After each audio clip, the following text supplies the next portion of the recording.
Just a quick video tonight on the X590. The other day I moved one of my small trailers with it and I thought I heard a ticking noise.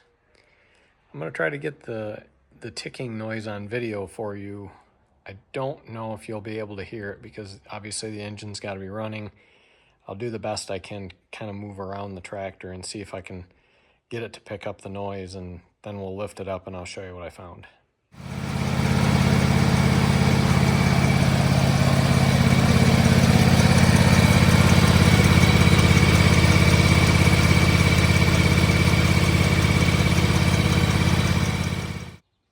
Okay, so hopefully you heard the ticking. Let me get this thing picked up here and I'll show you what I found underneath.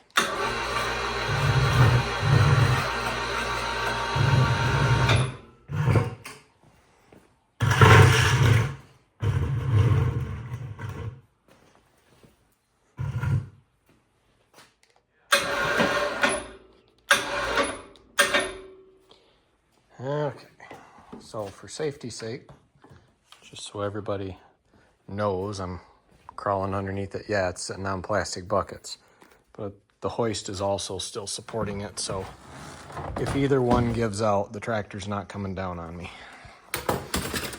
So let's get underneath here and see. Hopefully, as I roll underneath, I'll be able to show you. Okay. So there's the drive belt. And there is a chunk missing out of it. And that's not the only chunk. She's getting pretty chewed up here now. I thought I was gonna find like a loose pulley or something, but these all appear to be. That does have a little bit of play in it. So I may replace that.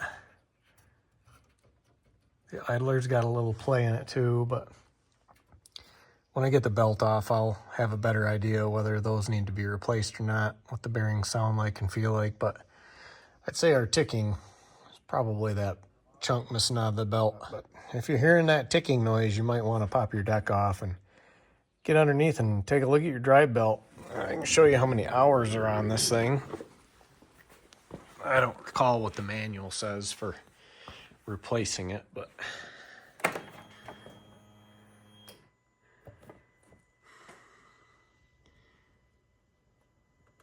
372 hours, so not too bad for original belt, I guess. Well, good evening. It's tomorrow. Well, for you it's still today, but for me it's tomorrow. I gave up last night and decided I'd had enough for the night, so I've got that plastic pulley off, and you can see it's pretty shiny, and there's actually a little bit of a groove starting to get worn here, so if the dealership has one of these in the morning and they have a belt, I'm probably going to buy this pulley and the belt. The bearing feels okay. It's not extremely dry. I mean, it spins pretty free, but not too free. So it's probably got some life left in it, but this isn't exactly a super easy job to do. So while I'm in there, I'm going to probably go ahead and replace this guy. So I haven't quite got the belt off yet, so we're going to have another look here in just a second, and I'll show you what I think I'm going to do to get it off. All right, so I found one or two other videos looking this up to see, kind of how other people were changing it. And the X590's got a completely different setup for steering. There's no interference on this one with the steering components getting in the way, so it's actually a lot simpler than some of the others I've seen to get the belt off. The thing is there's not enough slack in that belt to just slide it off of this pulley here in the front. There's just not quite enough slack to get it around there. It's just a little too tight. So we're gonna have to pull the clutch, which is 2 bolts. Got a nut here and a bolt, and then the bolt for the clutch itself, and unplug the wiring harness up in here. And then this whole assembly will drop off, and that's probably going to be the easiest thing to do. The other option, if you were not so inclined to pull that clutch off, would be to come back and remove this section. Take the fenders off. This whole assembly comes off. These actually come off pretty easy. I think there's like 6 bolts total. You got these 2 here, and I think you've got one here, and then one on, let's see if I get the camera in there, one there. Same on the other side. So 6 bolts, you can pull that off. And then after that, you would have to get in here and remove the fan. Probably the gas tank too, possibly. And then once you get the fan off, you get the belt off. So to me, it looks like less work. We're just gonna go ahead and drop that PTO clutch. So we'll be right back. Okay, so hopefully you guys can see this okay. So you follow this wiring coming off your PTO clutch. Goes up in here, and there's a plug right there. So just gotta separate that plug. Find which side we need to squeeze. And a little bit of difficulty. Oh, I bet it's right there. I bet we need to get a screwdriver or maybe a fingernail. There we go. Maybe a fingernail might do it. Yep, there we go. So I just had to, it's hard to see, but right there, there's a lip. Just had to pry that out a little bit. So now we've got our clutch disconnected. Can feed our wiring harness down through this hole. It does feel like there is, yep, there's a retainer clip on top that holds it. So we're gonna need to get that loose. Pull it out here where we can get at it. And that's probably going to be screwdriver material. There we go. Same thing on the bottom.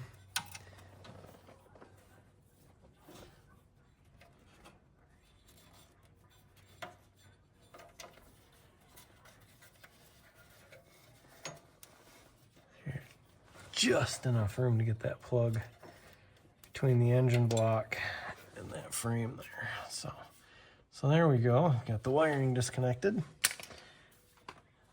And we're going to...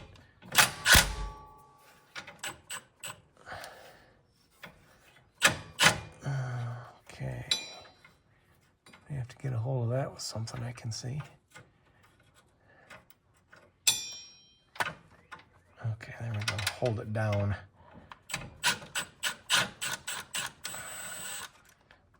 So if you hold down on that with your fingers, there is a slot that will sit in, and then she won't spin on you.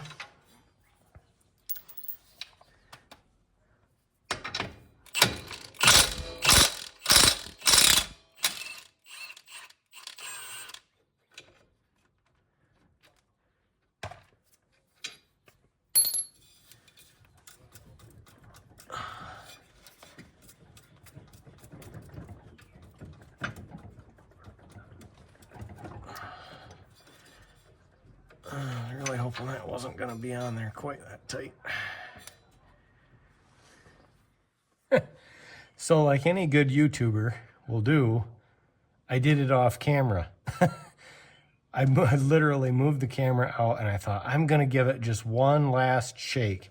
And I grabbed it and I just wiggled and it popped down. And so you can see, or you should be able to see, yeah, it's resting on my tie assembly, my tie rod here. But that's okay, because that actually keeps it from falling. Now I've got the belt slipped up off the pulley, and that just gave me all this extra slack here. So I'm gonna get the camera spun around and get you a picture of the back here, and I should now be able to slip that belt off of the fan. That's my plan. Okay, so unfortunately, this is gonna be kind of an awkward shot to get for you. Maybe I'll move the camera around back, but you can see the belt and you can see the fan, but where I have the camera right now is exactly where I need to put my hand through. So I think I'll move the camera around back and see if I can at least get you the shot back there. Okay, I'm gonna leave you there. And I'm gonna crawl back under here, and hopefully you'll be able to see when you work that belt up and around that fan.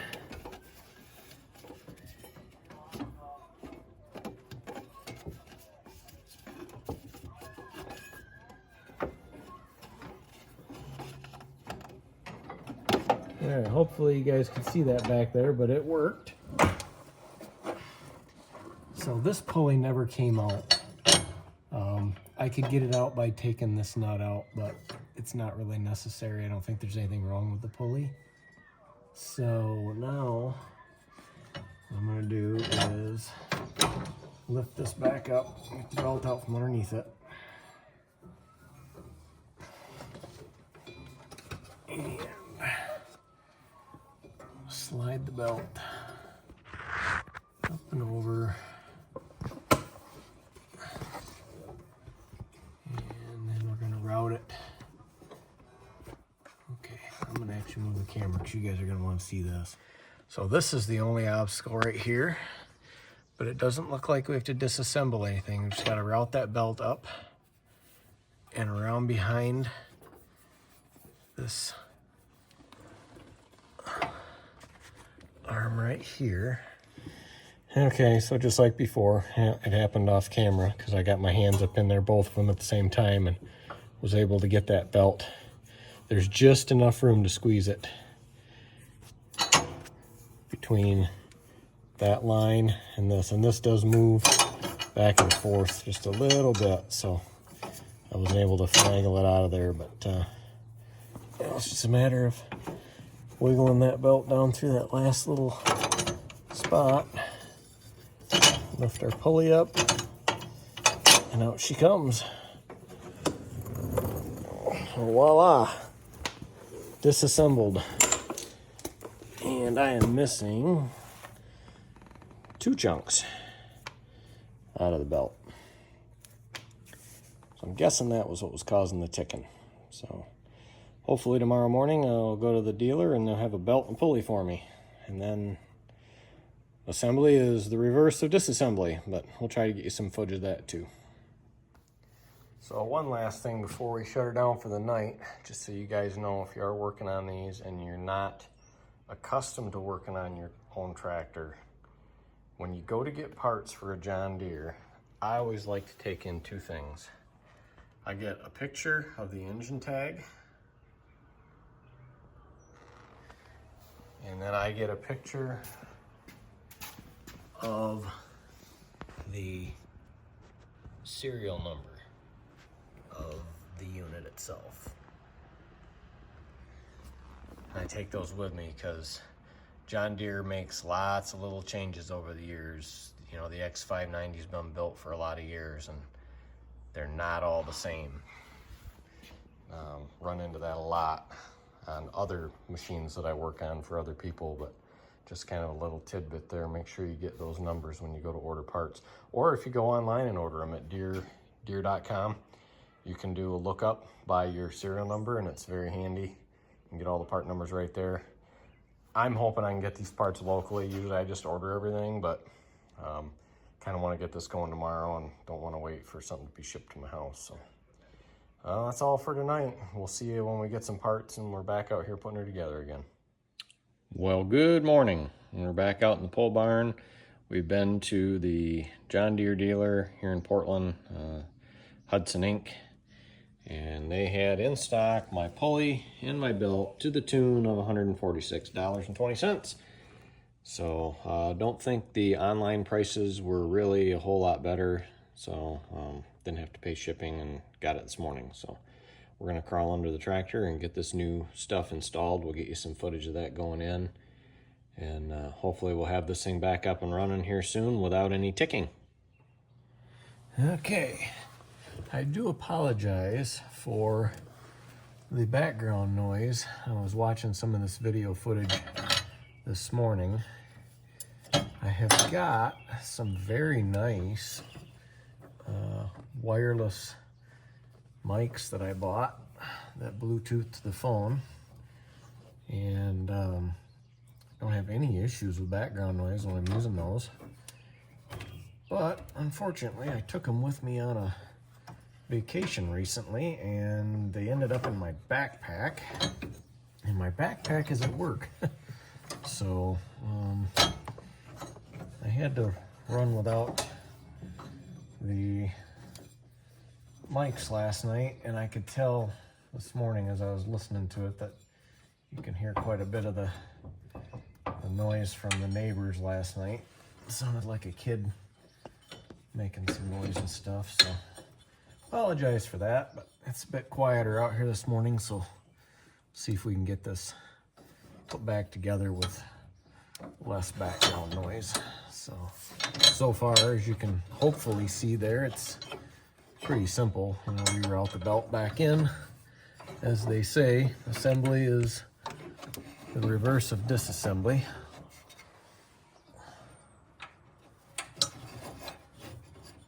And that gives me just the right amount of slack, it looks like, to be able to get back in here and work that belt back around that fan again. Being careful not to break any of the fan blades, of course, as it is a plastic fan. Actually, the hardest part of this job, and I didn't realize it until this morning, I didn't get the footage of it, so I'll make sure and get footage here. Putting it back together is disconnecting the spring that puts tension on this entire assembly. That was pretty tricky. I was able to get some needle nose pliers in there to disengage it. I can only hope that it goes back on at least as easy as it came off. Time will tell, I suppose. So let's see here. I'm gonna route this through here.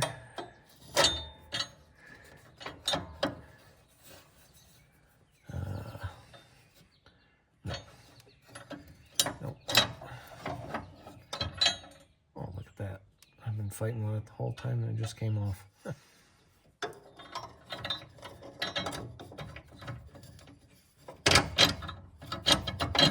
Okay. Alright. Let's see, are we still setting on our fan pulley?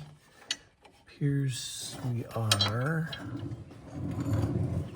I will say an extra pair of hands might be warranted to hold that belt around that rear pulley for you while you're working on things. I think now that we've got it back up around the clutch, hopefully that'll hold it for us.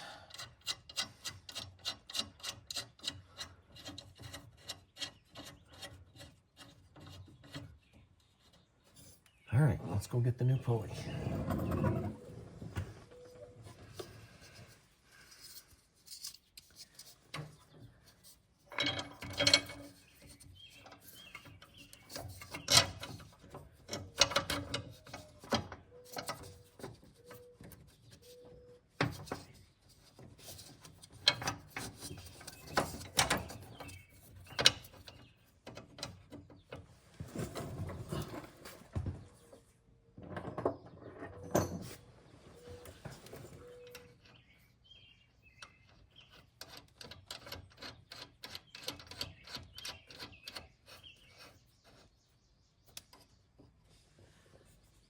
All right, so you can see we've got the new pulley installed. I've got to tighten those two bolts. We have it routed around our PTO clutch, which I need to put the bolt in and tighten the clutch back up. There is a torque spec for that. I haven't found it yet, but so that's going to get us pretty close to being wrapped up here.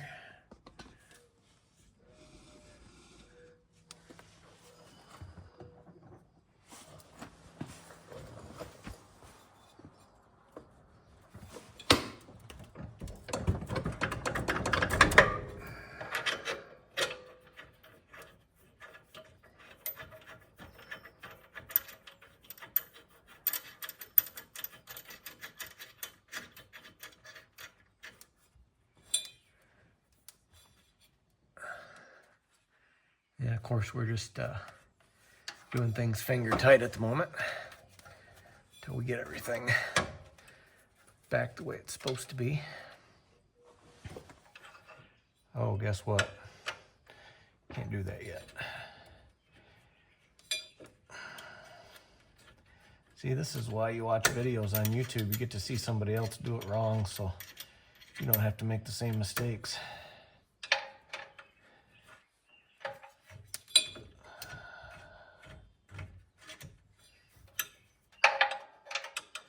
Almost. Probably about the time that runs out of threads. Yep, there we go. So there you go. Note to self, make sure you got that pin in there before you put the bolt in. Hold the clutch on. There we go.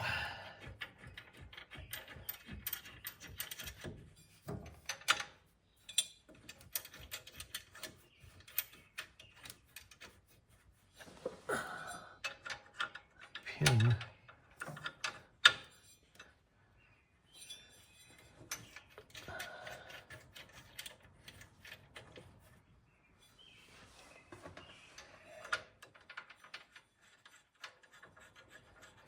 That is a lock nut, just so you know.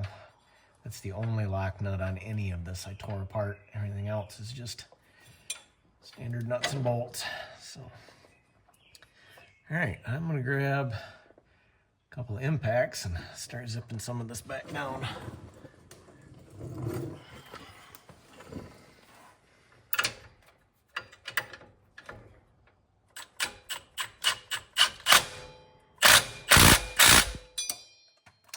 Just a little dusty.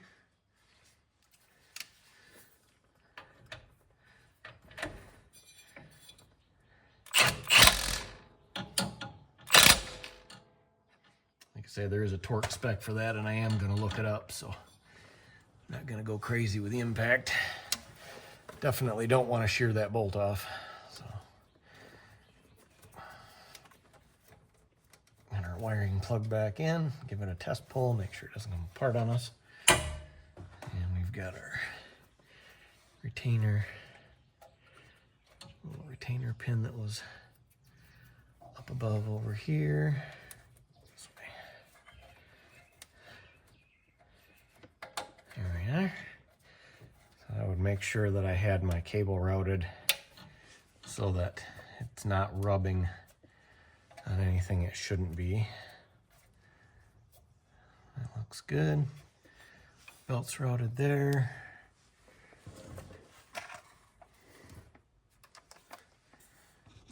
Let's get you a different view here.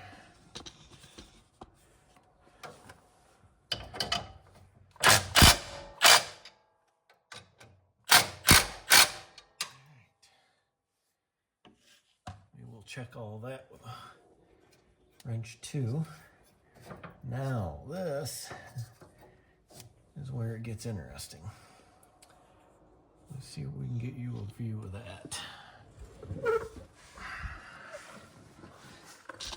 Bear with me for a minute here. Now, there is a spring that I left laying up in here. Hopefully you can see it. It's going to be difficult, I know. But I'll pull it down out of here if I can. It's rather large. So there's the spring. Looks identical front and back. There we go. Okay. I'm sure that's where it was routed. So this spring was hooked in a little groove, and I will get you a shot of this in just a second. So there's where your spring sits.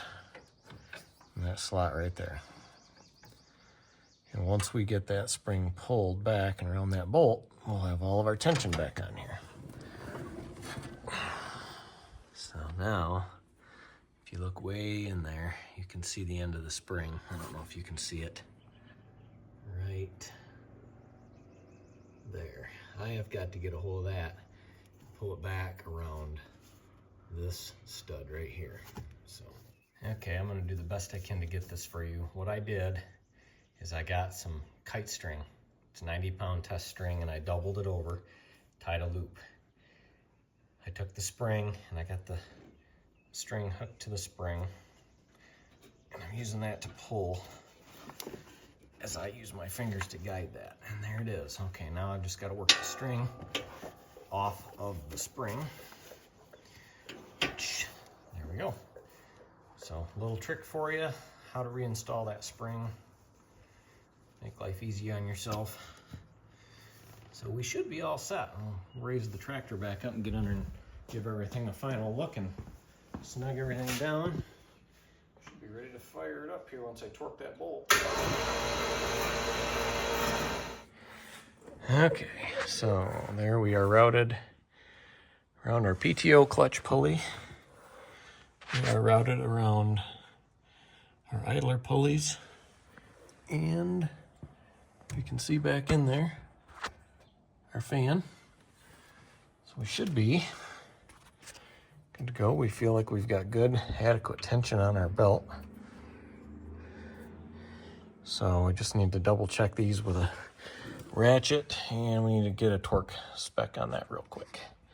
So we'll do that and I'll be right back. Okay, so hopefully you can see on this large washer here, there's a flat spot. There's a flat spot on both sides. That's so you can put a wrench on it. I'm gonna use a big pair of channel locks.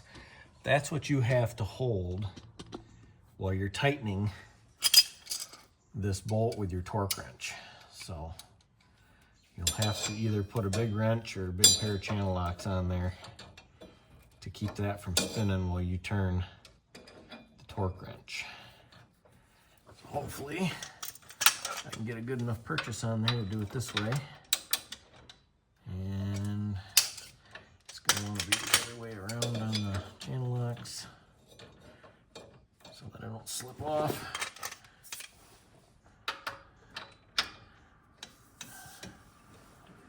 No, I had it right the first time.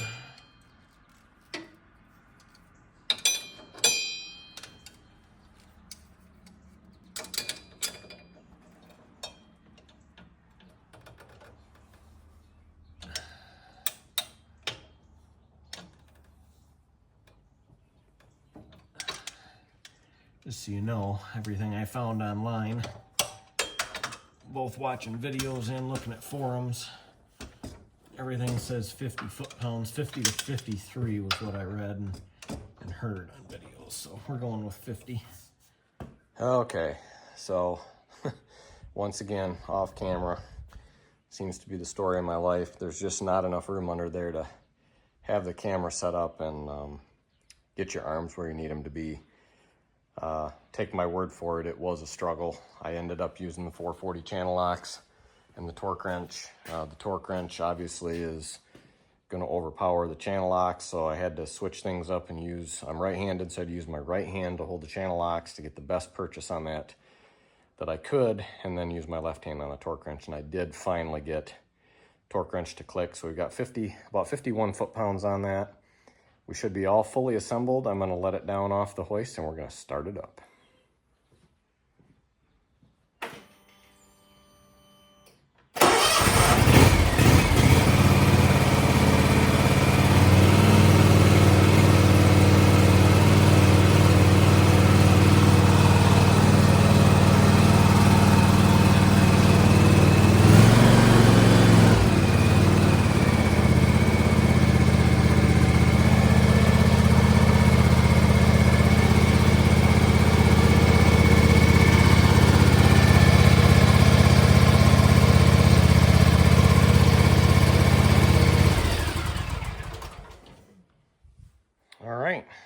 We're going to call that fixed. You should be able to compare the before and after sound there, and the ticking is gone. So you just hear the normal engine sound and the sound of the exhaust. So that's going to be all for this one. I know it wasn't the greatest video. I did my best to get you the shot so that you could see everything you need to see under there to do this job. But again, that's a John Deere X590 transmission belt installation and one idler pulley replaced. So a future video I'll be doing, just so you know, if you're following the 590 on my channel, I have a herniated disc in my back, and this seat only has these two springs here, It's rather costly, but John Deere does offer an optional seat kit. Basically what it is, and I found this on another guy's YouTube channel. I've only ever seen it in one place, but they offer an optional seat for this, and it's basically the X590 seat. So I've got that seat ordered. It is not cheap. It was like $520 before tax. So an X700 would cost me a lot more than that to upgrade to get a nicer seat. So I look forward to being able to bring you that video and a good review of that seat soon.